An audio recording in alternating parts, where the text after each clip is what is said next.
घर नल योजना के तहत जल पहुंचा दिया गया है और सरकार की ओर से भी जल जीवन मिशन चलाया जा रहा है, जिससे हर घर जल पहुंच सके।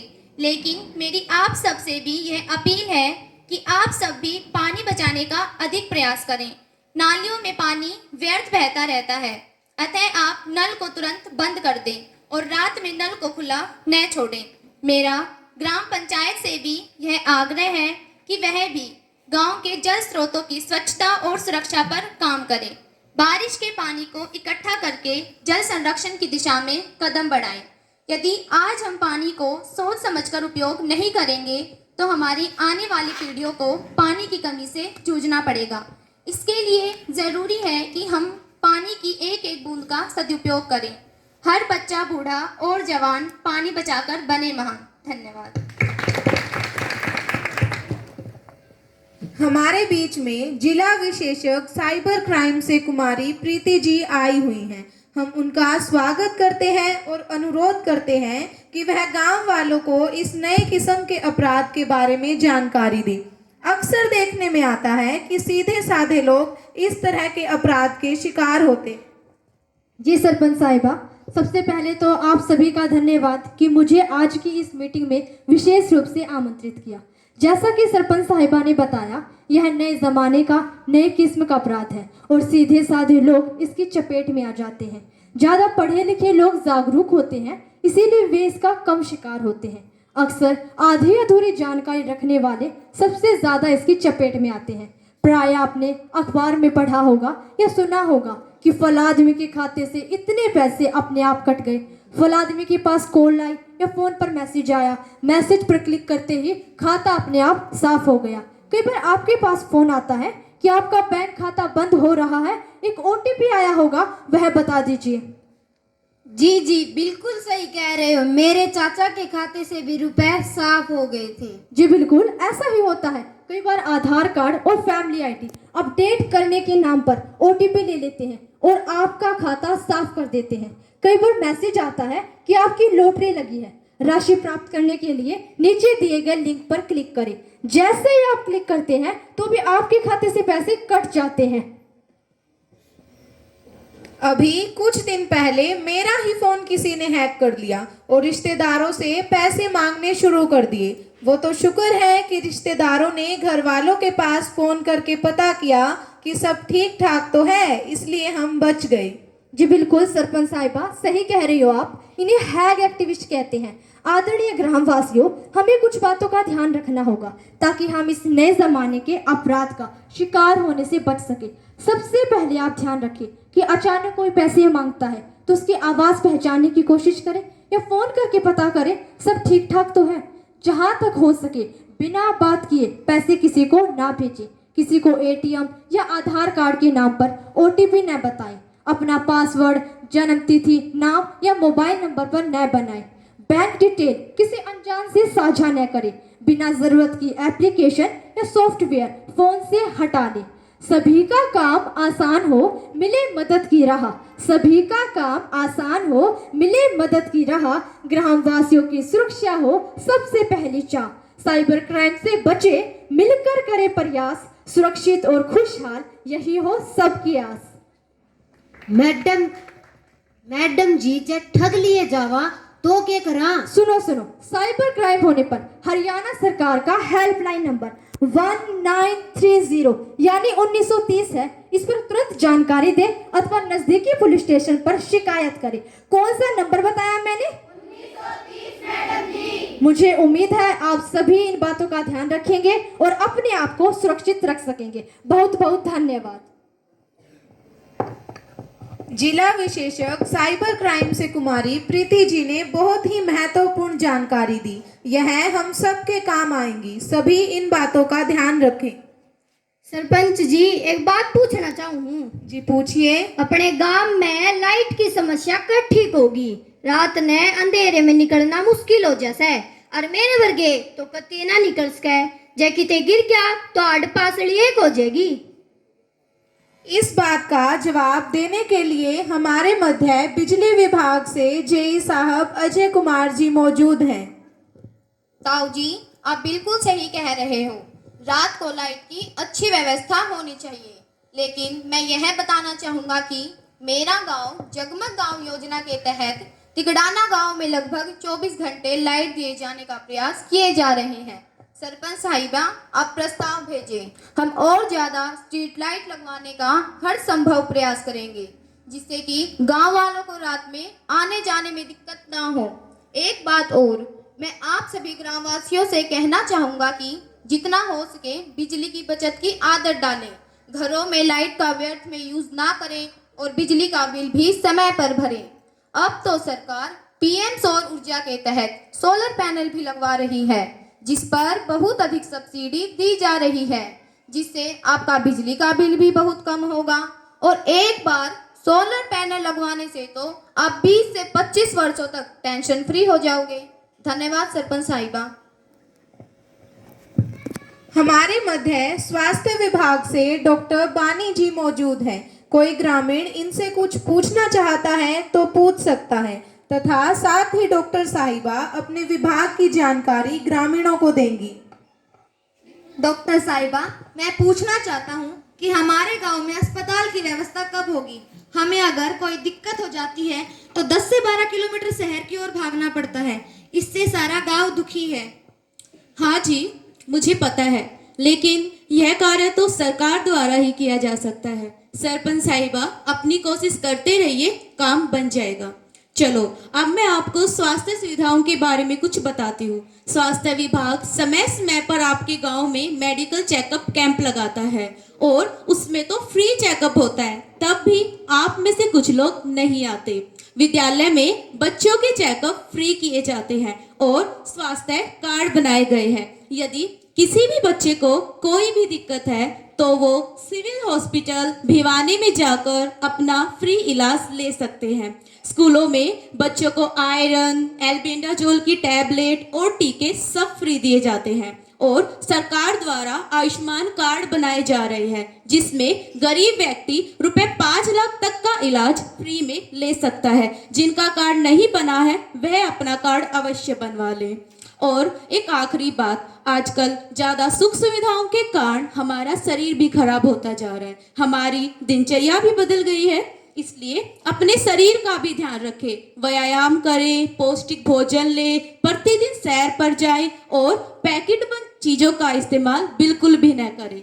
स्वास्थ्य का ध्यान रखना यही है आज की बात। स्वास्थ्य का ध्यान रखना यही है आज की बात। बीमारियों से बचे, सबको मिले नई राहत। नैतिकता से जीना यही हो हमारी शान। सभी मिलकर करें प्रयास, हो स्वस्थ हर इंसान। धन्यवाद। धन्यवाद डॉक्टर साहिबा, आपने ग्रामीणों को जागरूक किया। हमारे बीच में जिला विधिक सेवा प्राधिकरण से कानूनी साक्षरता के लिए एडवोकेट अभिनव जी आए हुए हैं, जो हमें कानूनी मामलों के बारे में जानकारी देंगे। धन्यवाद सरपंच महोदया।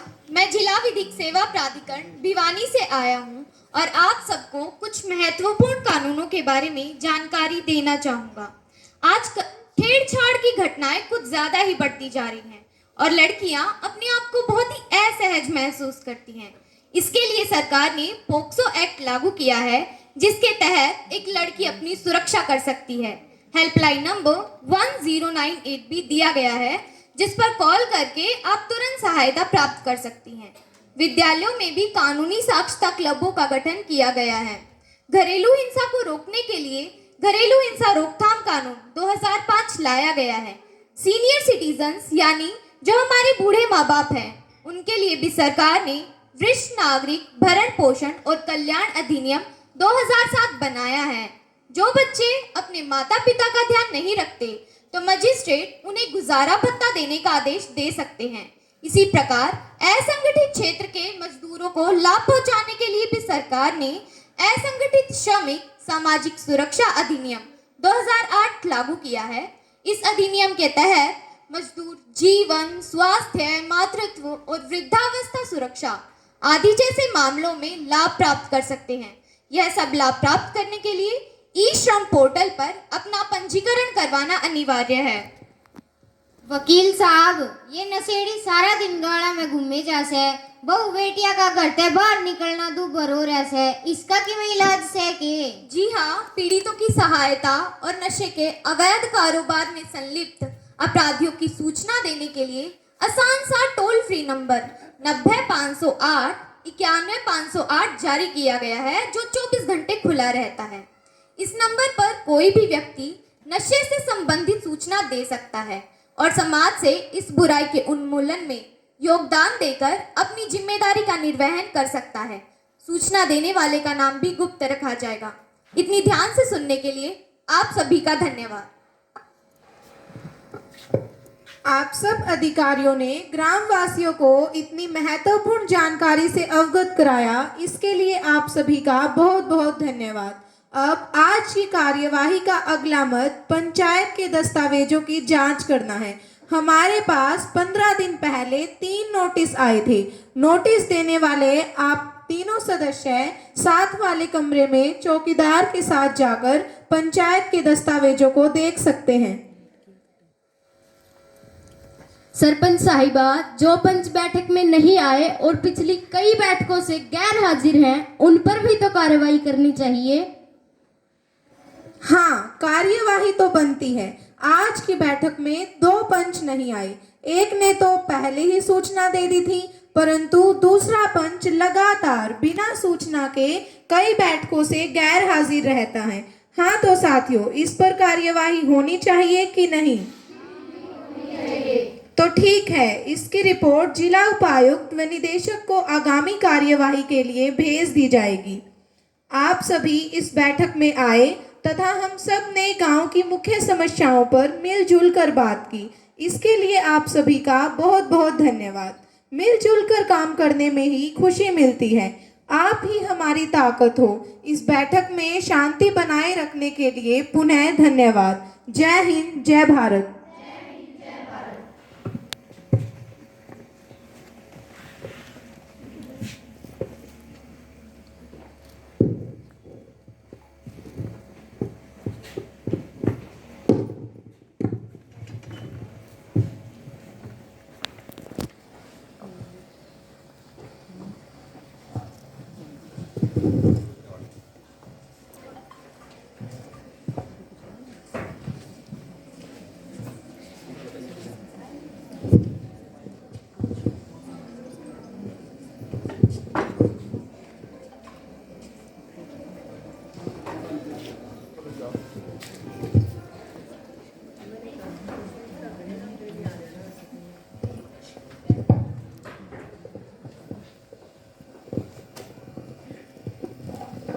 सरपंच साहिबा, ग्राम सभा की बैठक तो अच्छी रही, फोटो सहित अखबार में भी आया है।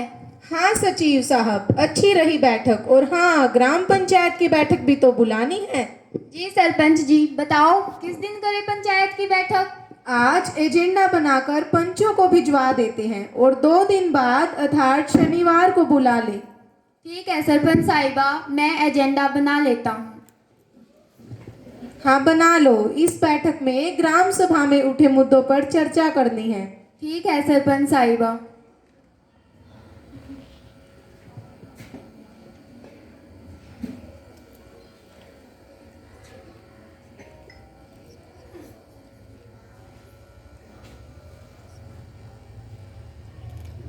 सरपंच साहिबा, एक बार बैठक का एजेंडा पढ़ लो और इस पर हस्ताक्षर कर दो।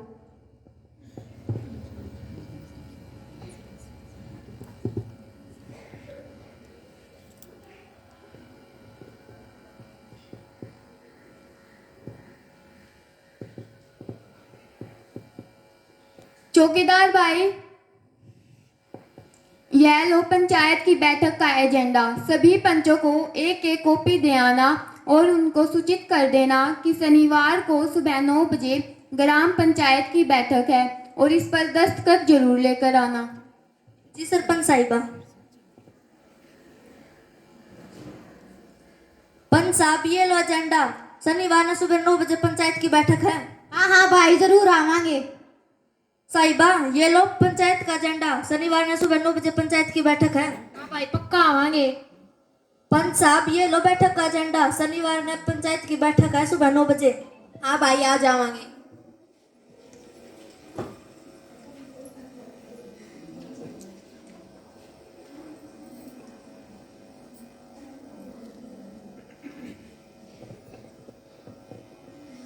ग्राम सभा में बहुत से मुद्दे उठे हैं। हाँ, देखते हैं आज।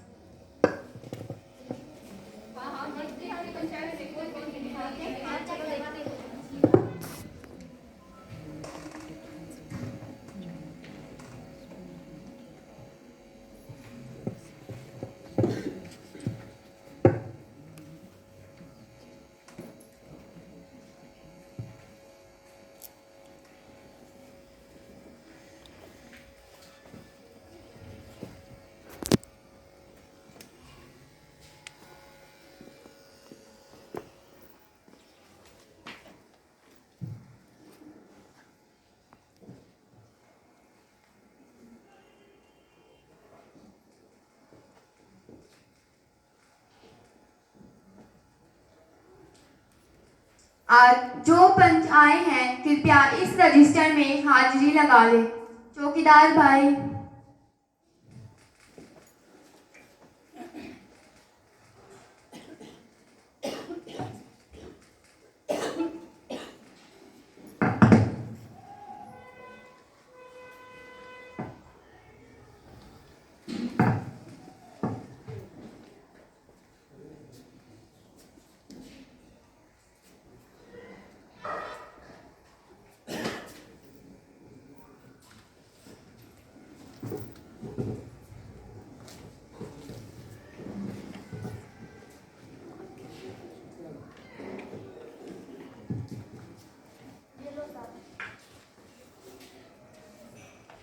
सरपंच जी, कोरम पूरा है, बैठक शुरू करते हैं। सभी पंच साथियों ने हाजिरी लगा ली। अब बैठक की कार्यवाही शुरू करते हैं। उपस्थित सभी पंच साथियों, मैं ग्राम सचिव, आपका आज की बैठक में हार्दिक स्वागत है। आज की बैठक का एजेंडा आपके पास ही है। आज हम ग्राम सभा में उठे मुद्दों पर चर्चा करेंगे।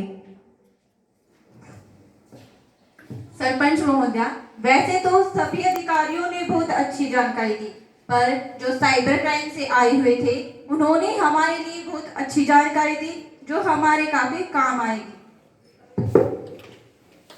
सरपंच जी, आपने जो जिला विधिक सेवा प्राधिकरण से वकील को बुलाया था, उन्होंने भी बहुत अच्छी जानकारी दी। जी बिल्कुल, यह हमारी युवा ग्राम पंचायत की मेहनत तथा मिलजुल कर गाँव की भलाई करने की भावना का ही परिणाम है।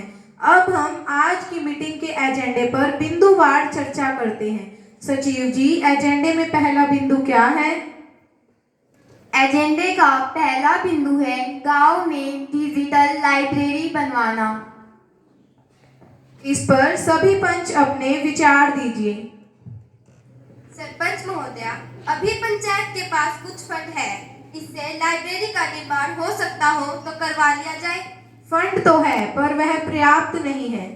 सरपंच महोदया, इस कार्य के लिए ग्रामवासियों से दान भी एकत्रित किया जा सकता है जो वे खुशी खुशी दे देंगे। हाँ, इस कार्य के लिए सभी दान देने के लिए खुशी खुशी तैयार हो सकते हैं। पंचायत इसके लिए प्रयास करेगी। दूसरा मद है प्रदूषण की समस्या का समाधान। इस समस्या के समाधान पर सभी पंच अपने विचार दीजिए। सरपंच साहिबा, गांव में अधिक से अधिक पौधे लगवाए जाए। गांव में मुनादी करवाई जाए कि जो भी पराली जलाता हुआ मिला उसे जुर्माना किया जाएगा। दिवाली पर, शादी समारोह में एवं अन्य उत्सवों पर भारी मात्रा में पटाखे बजाए जाते हैं, जिससे बहुत ज्यादा प्रदूषण होता है। इसलिए गांव में पटाखे बजाने पर पूर्ण पाबंदी लगाई जाए। क्या आप सभी इन बातों से सहमत हैं? सचिव जी, सभी बातें रजिस्टर में लिखते रहना। जी सरपंच साहिबा, मैं साथ साथ नोट कर रहा हूँ। तीसरा मद है बस स्टैंड के पास पड़ी पंचायती जमीन पर 2 शौचालयों का निर्माण करवाना। सरपंच साहिबा, यह तो अत्यंत आवश्यक है। यह कार्य तो हमें जल्द से जल्द करवाना चाहिए।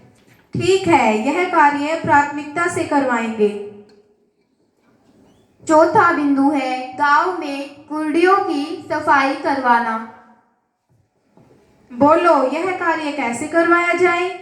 सरपंच साहिबा, सड़क पर पड़ी गोबर की कुर्डियां गांव में घुसते ही गंदी लगती हैं। इनको तो नोटिस देकर उठवाओ या बोली लगवाकर बेच दो। सरपंच जी, सड़कों की सफाई करवाना अच्छी बात है, परंतु हमारे वार्ड की तरफ भी इतनी गंदगी पड़ी है, मुख्यतः फिरनी पर, उसकी भी सफाई करवानी चाहिए। ठीक है, सभी पंच सहमत हैं तो पूरे गांव की सफाई करवा देते हैं। अगला बिंदु है गांव में स्टेडियम का निर्माण। इस पर तो काफी खर्चा आएगा। सरपंच साहिबा, इसके लिए क्यों न हम मंत्रियों और अधिकारियों से मिले, वे ही हमारी इस समस्या का समाधान कर सकते हैं।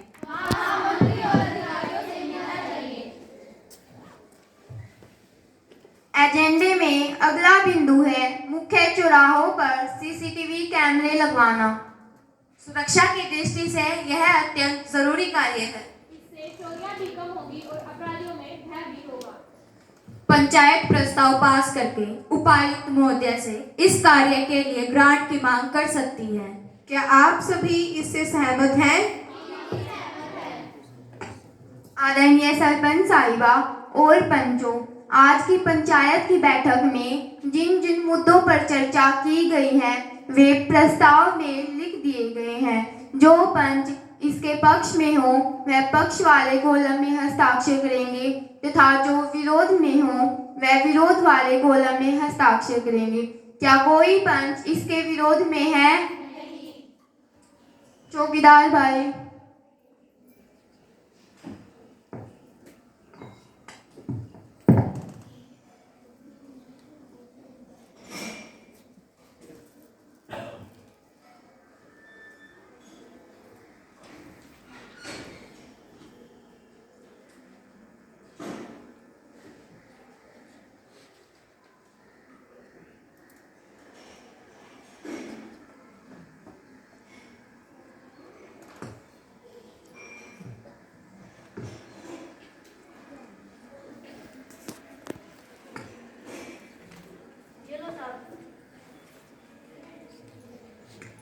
तो आज के प्रस्ताव सर्वसम्मति से पास किए जाते हैं।